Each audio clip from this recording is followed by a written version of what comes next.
वर्षेदी 1987 இந்திய இலங்கை ஒப்பந்தத்தின் பின்னர் ஜேவிபியினர் நாடு முழுவதும் வன்முறையை கட்டவிழ்த்து விட்டார்கள். அந்த கட்டத்தில் நாட்டின் பாதுகாப்பை நிலைநாட்டும் பொறுப்பு ஜெயவர்தனவினால் அமைச்சரவை அமைச்சர்களிடம் ஒப்படைக்கப்பட்டது.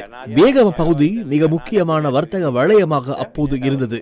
ஆகவே பொருளாதார ரீதியாக முக்கியத்துவம் வாய்ந்த அந்த பகுதியை பாதுகாப்பதற்காக இராணுவத்தினரை அழைக்க வேண்டியிருந்தது. பாதுகாப்பு தரப்பினர் தங்கி பாதுகாப்பு சேவையில் ஈடுபடுவதற்காக லங்கா உர உற்பத்தி சாலைக்கு சொந்தமான கைவிடப்பட்ட நிலையில் இருந்த கட்டிடங்கள் மற்றும் வீடுகள் வழங்கப்பட்டது.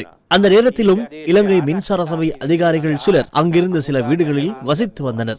அந்த கலவர காலப்பகுதியில் சப்புகஸ்கந்த போலீஸ் நிலையம் தாக்கப்பட்டு அந்த போலீஸ் நிலைய பொறுப்பு அதிகாரி கொலை செய்யப்பட்டார். அப்போது பாதுகாப்பு பிரதி அமைச்சர் ரஞ்சன் விஜயரத்ன என்னை தொடர்பு கொண்டு போலீசார் மற்றும் இராணுவத்தினரின் பாதுகாப்பிற்காக இல்ல தொகுதியில் அவர்களுக்கு வீடுகளை வழங்குமாறு கூறினார். அந்த வீடுகளை அப்போதைய கெலனி போலீஸ் அத்தியட்சகர் நளின் டெல்குட அவர்களின் பொறுப்பில் கையளிக்க நடவடிக்கை மேற்கொள்ளப்பட்டது. அந்த நாட்களில் இன்னும் பல போலீஸ் அதிகாரிகளும் மாகாண சபை உறுப்பினர்களும் படுகொலை செய்யப்பட்டனர். அவர்களின் வீடுகளுக்கும் சேதம் விளைவிக்கப்பட்டது.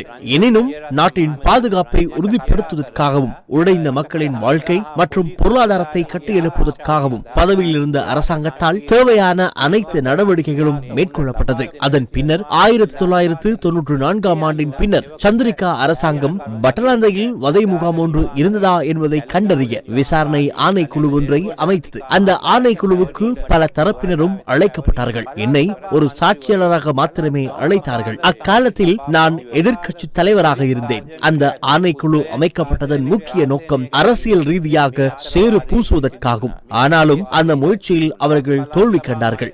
ஆணைக்குழுவின் அறிக்கைப்படி என்னை பற்றி குறிப்பிடப்பட்டிருப்பது ஒரு அமைச்சர் என்ற வகையில் பட்டலந்தை வீட்டு தொகுதியில் சில போலீஸ் அதிகாரிகளுக்கு நேரடியாக வீடுகளை வழங்கியது தவறு என்று குறிப்பிடப்பட்டுள்ளது.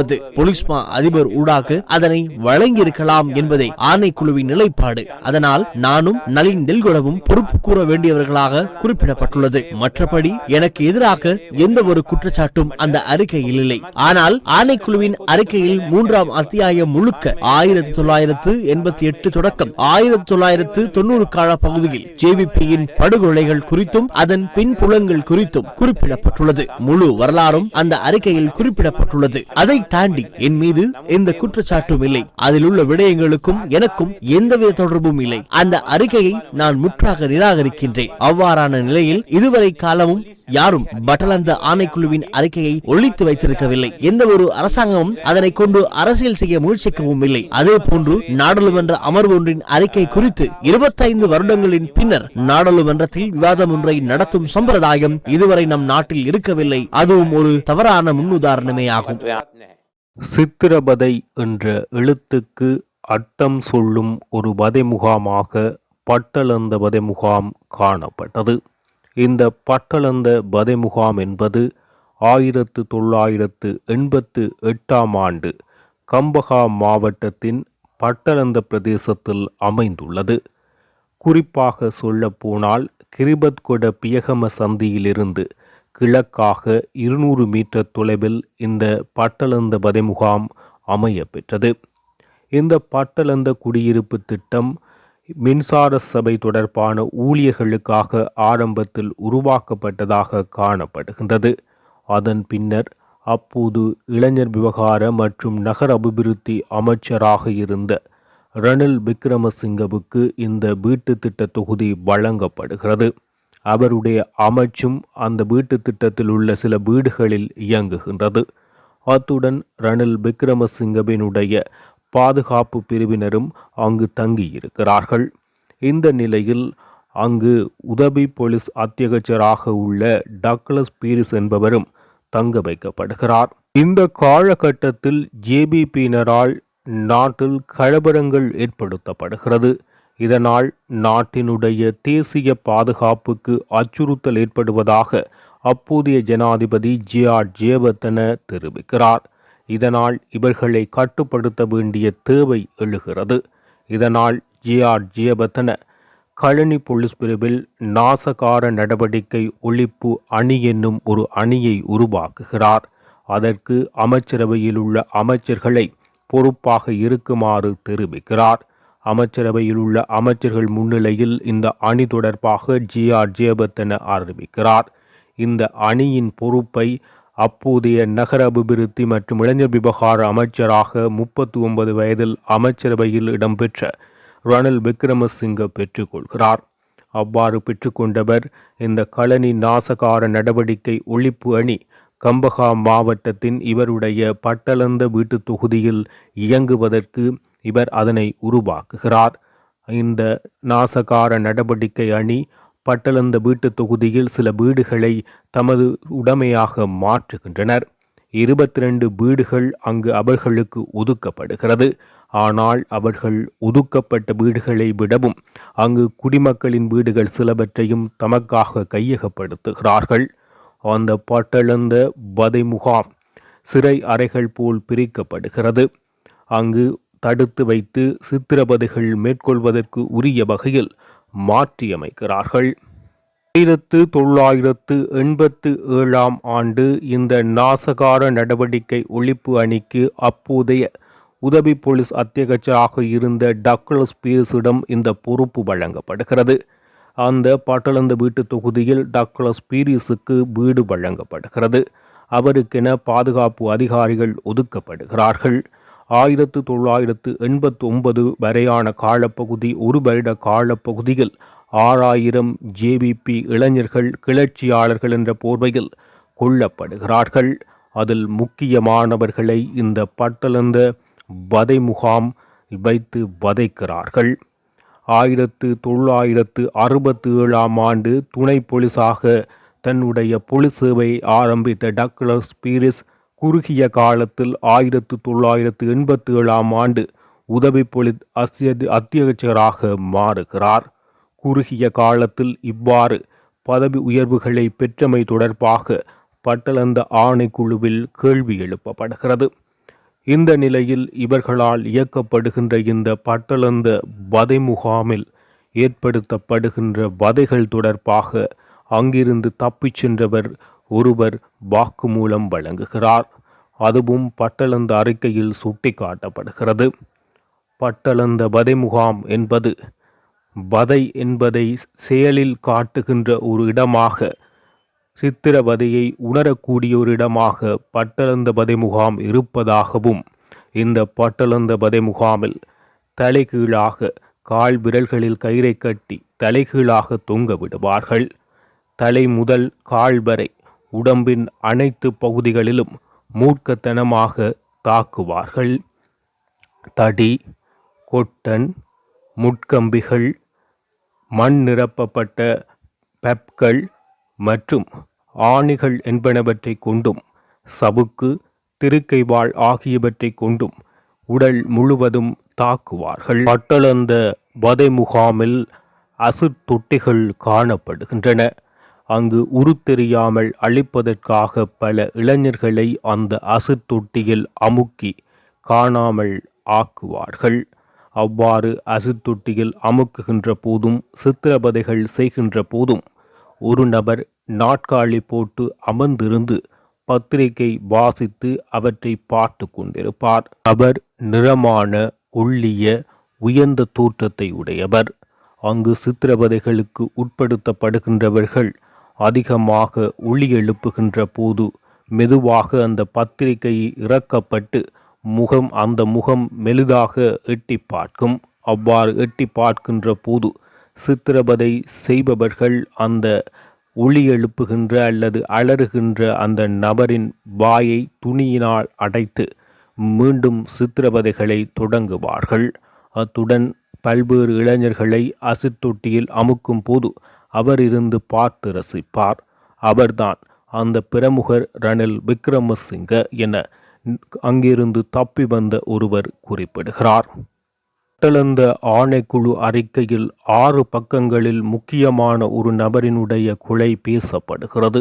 சட்டத்தரணி விஜயதாச லியனராட்சி 1988 ஆண்டு ஆகஸ்ட் 25 அவர் காணாமல் போகிறார். அவரின் கீழ் உள்ள ஜூனியர் சட்டத்தரணிகள் அது தொடர்பாக கேள்வி எழுப்பி அவர் எங்கு சென்றார் என்பது தொடர்பான நடவடிக்கைகளை அரச மட்டத்தில் மேற்கொள்கிறார்கள். இதன் போது களனி போலீசாரால் அவர் கைது செய்யப்பட்டுள்ளதாக உள்ளக ரீதியாக அவர்களுக்கு தகவல் கிடைக்கின்றன. இது தொடர்பாக ஆணைக்குழுவில் தெரிவிக்கப்பட்டுள்ளது. இந்த நிலையில் களனி போலீஸ் அத்தியட்சரை தொடர்பு கொண்டு அவர்கள் வினாவிய போது அவர் அதனை மறைமுகமாக ஏற்றுக்கொள்கிறார். இந்த நிலையில் களனி போலீஸ் அத்தியட்சருக்கு தொலைபேசி அழைப்பு ஒன்று வருகிறது. அது தொடர்பாக அப்போதைய உதவி போலீஸ் மா அதிபராக இருந்தவர் வாக்குமூலம் அளிக்கையில் ரணில் விக்ரமசிங்க இளைஞர் விவகார அமைச்சராக இருந்தவர் அவர் தொடர்பு கொண்டு இந்த சட்டத்திரணி விஜயதாச லியனர் ஆட்சியை நீங்கள் கொழும்புக்கு கொண்டு வர வேண்டுமல்லவா, ஏன் இங்கு வைத்திருக்கிறீர்கள், அவரை கொழும்பு நாசகார நடவடிக்கை ஒழிப்பு அணியிடம் கையளிக்க வேண்டும், களனி பிரிவில் இயங்கும் அவர்களிடம் நீங்கள் அவரை கையளியுங்கள் என ரணில் விக்ரமசிங்க தெரிவிக்கின்றார். அந்த அடிப்படையில் உடனடியாக களனி போலீஸ் நிலையத்திலிருந்து விஜயதாச லியனர் ஆட்சி நாசகார நடவடிக்கை ஒழிப்பு அணியிடம் ஒப்படைக்கப்படுகிறார். பட்டளந்த வதை முகாமுக்கு அவர் கொண்டு வரப்படுகிறார். அங்கு அவர் மூர்க்கத்தனமாக தாக்கப்பட்டு பின்னர் வைத்தியசாலையில் அதிதீவிர சிகிச்சை பிரிவில் அனுமதிக்கப்பட்டு மரணமடைகிறார். அவருடைய உடலில் 120க்கும் மேற்பட்ட அடிகாயங்கள் காணப்படுவதாக பிரேத பரிசோதனை அறிக்கை தெரிவிக்கிறது. அத்துடன் கைகால்களில் பலத்த காயம், வலது தோள்பட்டையில் மேலிருந்து சப்பாத்து காலால் பாய்ந்த அடையாளங்கள் இருப்பதாக பிரேத பரிசோதனை அறிக்கை தெளிவாக குறிப்பிடுகிறது. இதேபோல் உதவி துணை போலீஸ் அத்தியட்சராக இருந்த ரோகித பிரியதர்சனவும் இவ்வாறு வதை முகாமுக்கு கடத்தி செல்லப்பட்டு வெள்ளைபான் கடத்தி செல்லப்பட்டு அவர் 3 நாட்களின் பின் களனி ஆற்றில் மிதக்கிறார். இந்த நிலையில் அவருடைய முகத்தில் ஒரு பகுதி சிதைக்கப்பட்டு இல்லாமல் காணப்படுகிறது. கை கால்களில் சில பகுதி இல்லாமல் காணப்படுகிறது. உடல் வீங்கி காணப்படுகிறது. அவரையும் அடையாளம் காண முடியாத அளவு அவருடைய உடல் மாற்றப்பட்டது. இந்த நிலையில் அவருடைய உடல் உறுப்பில் ஏனையவர்களை விட வித்தியாசமான ஒரு அம்சம் இருக்கிறது. அவருடைய பால் உறுப்பு 4 பால் உறுப்புகள், ஒரு பக்கத்தில் 2, ஒரு பக்கத்தில் 2 என 4 பால் உறுப்புகள் அந்த விசேட அம்சமாகும்.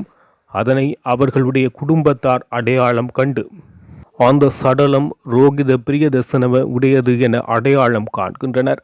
இந்த நிலையில் நீரில் மிதந்த அந்த சடலத்தை அவ்வாறே அவருடைய கால்களில் கயிற்றை கட்டி பரிசோதனைக்காக அவ்வாறே நீரில் விட்டு செல்கின்றனர். ஆனால் அடுத்த நாள் காலையில் அந்த உடலை காணவில்லை. அங்கு பாதுகாப்புக்கு இருந்த போலீசாரும் அது தொடர்பாக தெரியவில்லை என மறுக்கிறார்கள்.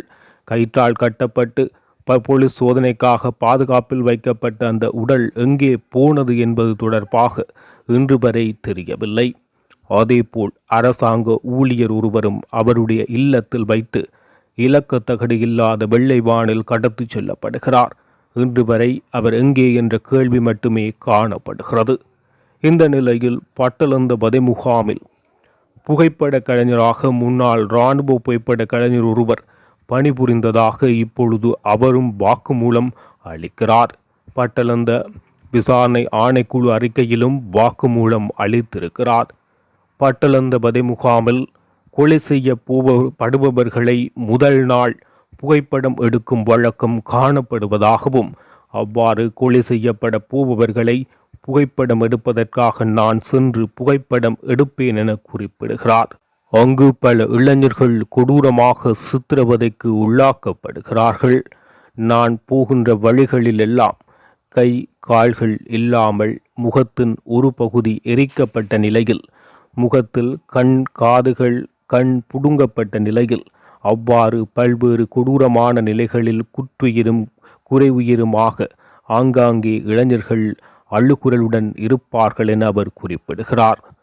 இவ்வாறு இந்த பட்டளந்த வதை முகாம் தொடர்பிலும் அதனுடைய முக்கிய சூத்திரதாரி ரணில் விக்ரமசிங்க எனவும் பல்வேறு கருத்துக்கள் தற்பொழுது எழத் தொடங்கியுள்ள நிலையில் அது தொடர்பான ஆணைக்குழு அறிக்கையும் பாராளுமன்றத்தில் சமர்ப்பிக்கப்பட்டு மீண்டும் ஒரு புதிய ஆணைக்குழுவை உருவாக்கி அது தொடர்பாக நடவடிக்கை எடுக்க அரசாங்கம் எத்தனித்துள்ளது.